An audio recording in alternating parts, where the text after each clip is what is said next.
Chegando também o que recebera 2 talentos, disse: Senhor, entregaste-me 2 talentos. Eis aqui outros 2 que ganhei. Disse-lhe o seu senhor: Muito bem, servo bom e fiel. Sobre o pouco foste fiel, sobre o muito te colocarei. Entra no gozo do teu senhor. Mateus 25, 22 e 23. Precisamos entender que mesmo com poucos talentos, será preciso prestar contas. É muito apropriado imaginarmos que no dia do juízo, algumas pessoas passarão por um processo de julgamento mais longo que outras. Sei que muitas vezes disse involuntariamente, quando lendo a história de Napoleão: eis um homem de tremenda capacidade, mestre do mundo. É preciso outra dúzia de séculos para que surja outro homem como este. Mas eis um homem também que prostituiu toda a sua capacidade pela ambição, carregando seus exércitos como um dilúvio destruidor por toda parte, enviuvando esposas e criando órfãos, não às centenas, mas aos milhares, se não aos milhões. Que será de suas rigorosas contas a prestar quando se postar diante do trono de Deus? Não se erguerão testemunhas das planícies da Espanha, da Rússia, da Itália, do Egito e da Palestina para acusar o homem que, para gratificar sua própria ambição, os levou à morte? Mas lembrem-se que, apesar de Napoleão vir a ser um réu no juízo, cada um de nós estará no mesmo lugar. E apesar de nossa posição não ser elevada ou de não termos chegado ao ápice da fama, ainda assim nos encontraremos numa posição suficiente para sermos objeto da investigação do Altíssimo. E, se tivermos suficiente capacidade e poder para trazer algum prejuízo ao ser humano, seremos responsabilizados por isso. E, se com o que tivermos não tivermos glorificado a Deus, seremos responsabilizados por isso. Diz alguém: mas pensei que no dia do juízo Deus certamente me pularia. Não sou nenhum Tom Paine, não fui líder entre baixos e vulgares infiéis. Nunca fui assassino, nem fui também um dos mais destacados pecadores, tampouco perturbador da ordem pública. Os poucos pecados que cometi foram praticados silenciosamente. Ninguém jamais ouviu falar deles. Não acho que seja grande meu mau exemplo. Pode ser até que meus filhos não tenham sido abençoados por causa do meu comportamento. Não obstante, minha quantidade de erros foi pequena demais para ter prejudicado seriamente alguém, além de mim mesmo. Tenho sido, enfim, tão toleravelmente moral que, apesar de não poder dizer que servi fielmente a Deus, meus desvios do caminho foram, na verdade, muito leves. Meus amigos, talvez vocês nunca tenham realmente pensado tão pouco assim de si mesmos, mas tornar-se insignificantes não os irá desculpar. Tiveram tão poucos talentos confiados a vocês, então não haveria maior problema em fazer uso deles. Ao homem que tem muitos talentos se requer um trabalho maior e mais duro para que possa usá-los. Pode até usar a desculpa de que 5 talentos ou 10 são um exagero para serem usados todos de uma vez. Vocês, no entanto, têm um só ou 2. Podem empregar perfeitamente seu talento para render resultados para o Senhor. E isso vai lhes custar, quanto muito, um pequeno empenho. Mas se viverem e morrerem sem empregar esse talento único ou esses 2 talentos, sua culpa irá aumentando pelo simples fato de que a quantidade dos seus talentos era muito pouca e os problemas em usá-los ínfimos também. Se você tiver apenas pouco, evidentemente Deus irá pedir pouco de você. Por que então não usa? Se um homem pagasse pelo aluguel de uma casa somente 1 libra por ano e não honrasse esse pagamento, não haveria nem um mínimo da possível desculpa que ele poderia dar se o aluguel fosse de 1.000 libras e ele o tivesse deixado de pagar. Quanto menor você for, mais indesculpável será. Deixe-me então lembrá-los de que vocês têm de, necessariamente, prestar contas. Lembre-se, além disso, meu querido, que no dia do juízo esse acerto de contas será pessoal. Deus não irá lhe indagar o que a sua igreja fez. Irá lhe perguntar o que você mesmo fez. Pense, por exemplo, em uma escola dominical. Se Deus julgasse todos os seus membros como um só corpo, todos eles diriam: ó Senhor, como um só corpo tivemos excelentes aulas e professores, e com isso se livrariam. Mas não, Um por um, os professores irão ter com Deus. Que fizeste pela escola dominical? Dei-te o dom de ensinar as crianças. Que fizeste? Ó Senhor, mas havia a escola dominical. Mas isso não tem nada a ver. Que você fez? Você não terá de prestar contas pelo grupo a que estava associado, mas sim por si mesmo, individualmente. Ó, diz alguém, mas havia alguns ministros fracos. Eu trabalhei no Surrey Hall e muito foi feito por eles. Sim, e o que você fez? Você será pessoalmente responsabilizado por sua riqueza e por sua capacidade. Bem, diz alguém, fico feliz em poder declarar que há muito mais pregação agora do que havia antes. As igrejas parecem estar mais animadas. Sim, e você parece assumir parte do crédito para si mesmo, não é assim? Por quê? Você prega mais do que costumava pregar? Você, que é um ministro, realizou esforços maiores? Lembre-se, não é sobre o que seus irmãos estão fazendo, mas é sobre o que você faz que irá prestar contas no tribunal de Deus. E a cada um será feita esta pergunta: que fizeste com o teu talento? Todo o teu relacionamento com a igreja aqui não o beneficiará em nada. Serão os teus feitos pessoais, o seu serviço pessoal em relação a Deus, o que será exigido de você como prova da graça salvadora na sua vida. E se os outros tiverem sido preguiçosos, se não pagaram a Deus o que deveriam, mais razão ainda haverá porque você deveria ter sido mais diligente em fazê-lo. Lembre-se que essa prestação de contas será detalhadamente particular. Deus percorrerá cada parte. No dia do juízo, ninguém poderá fazer uma declaração resumida do todo, mas item por item será revisto. É possível provar isso assim e assim? Sim, digo-vos, pois, que de toda palavra fútil que os homens disserem, hão de dar conta no dia do juízo. Mateus 12, 36. É nessa minúcia que os homens se perdem. Bem, diz um, se eu olhar para a vida toda, para a minha vida toda, talvez não fique muito envergonhado. Mas são os itens, essas pequenas coisas. Esta é a parte problemática dessa prestação de contas, que ninguém cuida em dar maior atenção. Você então se esquece de que o dia de ontem foi todo feito de pequenas coisas? E que todas as coisas que compõem o dia de hoje são pequenas? E que tudo o que você fará amanhã deverá ser constituído de coisas pequenas também? Assim como as pequenas conchas formam as montanhas calcárias, e as montanhas calcárias reunidas formam uma cordilheira. Do mesmo modo, as ações triviais formam as contas que você irá prestar, e cada uma delas deverá ser vista separadamente. Você tinha uma hora livre ontem, o que fez dela? Você tinha uma boa voz, como a usou? Você tinha uma pena e a podia usar, como a empregou? Cada ação será pensada, e para cada uma haverá uma prestação de contas. Gostaria que você fosse sábio e não escapasse desse assunto, mas que utilizasse cada nota dele na orquestração do seu comportamento total e buscasse fazer que cada nota entrasse em harmonia com a subsequente, de tal modo que, por fim, o salmo de sua vida não se mostrasse um terrível arranjo discordante. Que você que está sem Deus se lembre de que sua vida é tal que o juízo do último dia poderá acabar apenas em condenação.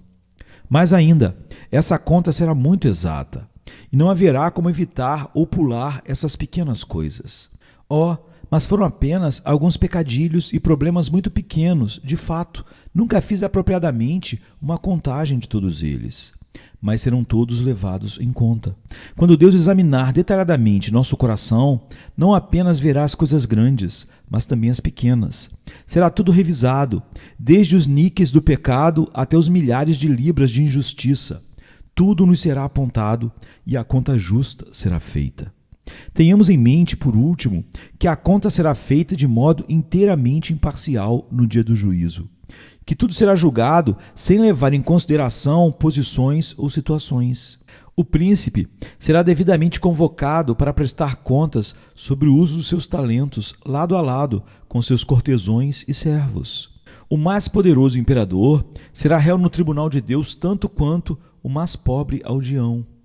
Todos comparecerão e serão julgados de acordo com os feitos que tiverem realizado. Nossas posições, atividades ou profissões em nada nos beneficiarão. Podemos ter sido os mais homenageados e bajulados hipócritas que jamais contaminaram o mundo com tanto orgulho e arrogância, mas seremos examinados como se tivéssemos sido os mais baixos e vis criminosos. Teremos cada qual nosso próprio juízo ante o tribunal eterno de Deus, e nada poderá influenciar o justo juiz, levando-o a dar opinião favorável ou contra nós, além das provas existentes. Como isso tornará rigoroso o juízo, principalmente se não tivermos o sangue de Cristo para o qual apelar. O grande advogado obterá absolvição para o seu povo mediante seu próprio mérito imputado, mesmo que os pecados dentro de cada um apontem apenas para a condenação. Lembremo-nos de que, sem ele, jamais conseguiríamos suportar o ardente juízo do temível tribunal. Quando a lei foi dada, disse uma vez um velho pastor, o Sinai foi coberto de fumaça e como que derreteu como cera. Quando a condenação da lei for dada, toda a terra irá tremer e ceder. Pois quem será capaz de resistir ao dia do Senhor, ao dia da tremenda ira de Deus? Agora, se pela divina graça, e é apenas pela divina graça que isso será realizado, nossos 2 talentos forem corretamente empregados, o fato de não termos tido 5 talentos não irá nos prejudicar. Costuma-se dizer de alguém que pertenceu à igreja e veio a falecer haver sido um triunfante guerreiro da verdade e que os anjos se aglomerarão aos portões do céu para vê-lo, pois foi um bravo herói e muito fez por seu Senhor. Um Calvino ou um Lutero, com que aclamação não terão sido recebidos? Homens de grandes talentos e que foram fiéis ao seu chamado. Sim, mas saibam vocês também que há pastores humildes que atingiram poucas pessoas nessa vida, que passaram horas orando por suas ovelhas, que usam de sua pequena capacidade no esforço de ganhar almas para Cristo. Podemos imaginar que a entrada desses pastores no céu seja menos triunfal que a de um Lutero? Quem achar que sim, não sabe realmente como Deus lida com o seu povo. Ele não nos recompensa de acordo com a grandeza dos bens ou talentos que nos são confiados, mas de acordo com a nossa fidelidade. E aquele que for fiel no mínimo será tão recompensado como aquele que for no muito, contanto que seja isso que Deus tenha dado a eles: 1, 2, 5 ou 10 talentos. Peço que voltem agora ao texto por um instante para que observem algo. Irão notar que o homem com 2 talentos foi ao seu senhor com confiança tão grande quanto o homem que tinha 5 talentos. Senhor, entregaste-me 2 talentos. Eis aqui outros 2 que ganhei. É possível, talvez, que, enquanto esse homem com 2 talentos ainda negociava com o que possuía, pensasse frequentemente em seu companheiro que recebera 5 talentos e dissesse para si mesmo: como eu gostaria de poder fazer tanto quanto ele está fazendo.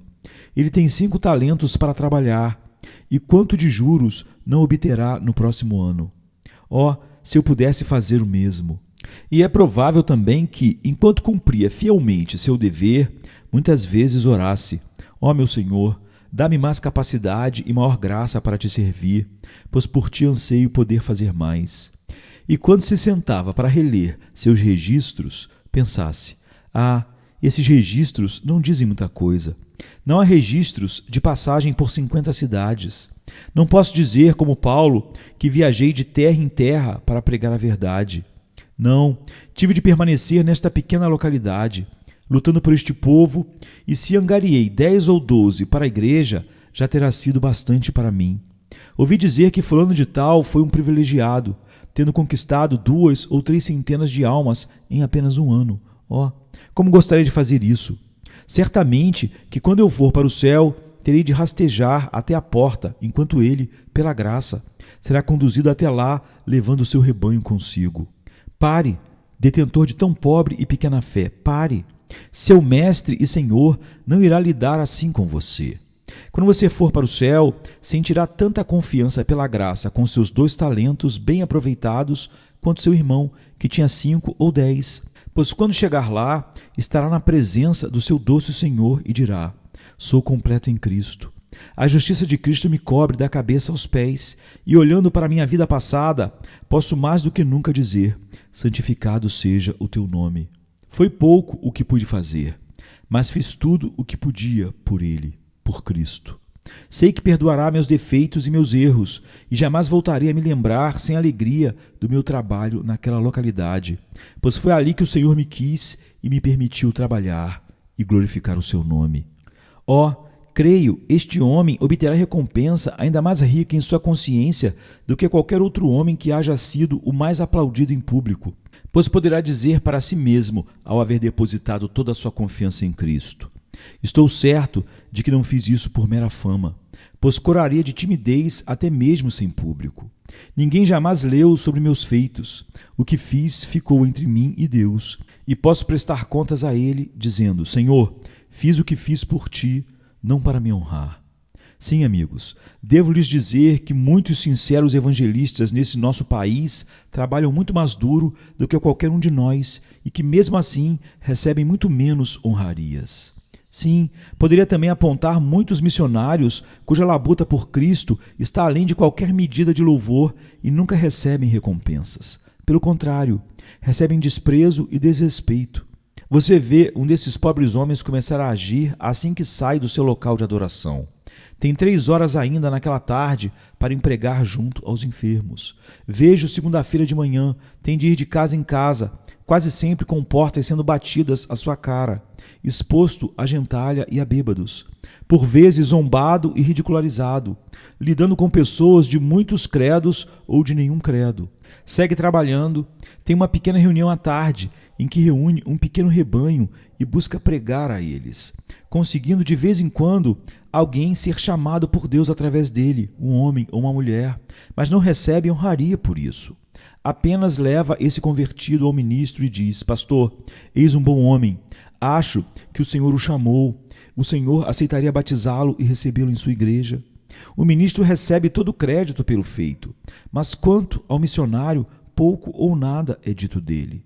Terá talvez apenas seu nome, Sr. Brown ou Sr. Smith, mencionado no relatório, mas as pessoas não pensarão muito nele, a não ser talvez como um objeto de caridade que deva ser sustentado, quando, na verdade, ele é o homem que lhes dá caridade, doando todos os seus fluidos e seu sangue e os ossos de sua vida por míseras 60 libras por ano, insuficientes até para impedir que sua família passe necessidade. Mas ele, quando deixar esta vida, meu amigo, não terá uma aprovação menor da sua consciência do que a de um homem a quem haja sido permitido ficar à frente de multidões e incitar a nação inteira a crer. Ele se apresentará diante do Senhor, vestido da justiça de Cristo, e com toda sinceridade e sem temor dirá: entregaste-me 2 talentos, eis aqui outros 2 que ganhei. Além do mais, e para concluir, vocês podem observar na parábola que não há diferença na aprovação do Senhor, nem na recompensa. Em ambos os casos, eles o ouvem dizer: muito bem, servo bom e fiel. Sobre o pouco foste fiel, sobre o muito te colocarei. Entra no gozo do teu Senhor. Eis Whitefield, homem que esteve diante de até 20.000 pessoas para pregar, que na Inglaterra, na Escócia, na Irlanda e na América do Norte testemunhou a verdade de Deus e que podia contar aos milhares as pessoas que foram chamadas eficazmente pelo Evangelho, mesmo em um único sermão. Lá está ele, o homem que resistiu à perseguição e ao escárnio, sem ser afetado, homem de quem o mundo era indigno, que viveu por seus companheiros e que morreu por eles. Está entre os anjos e é admirado, enquanto o mestre o toma pela mão e diz: muito bem, servo bom e fiel, entra no gozo do teu Senhor. Note como a livre graça honra o homem a quem capacitou tanto. Mas espere, quem é aquela pessoa que vem lá? Uma criatura mal vestida, que em terra foi tuberculosa, apresenta esse sinal em sua face e esteve por 3 longos anos de cama por causa da doença. Seria ela a filha de um rei, pois o céu se agita por causa dela?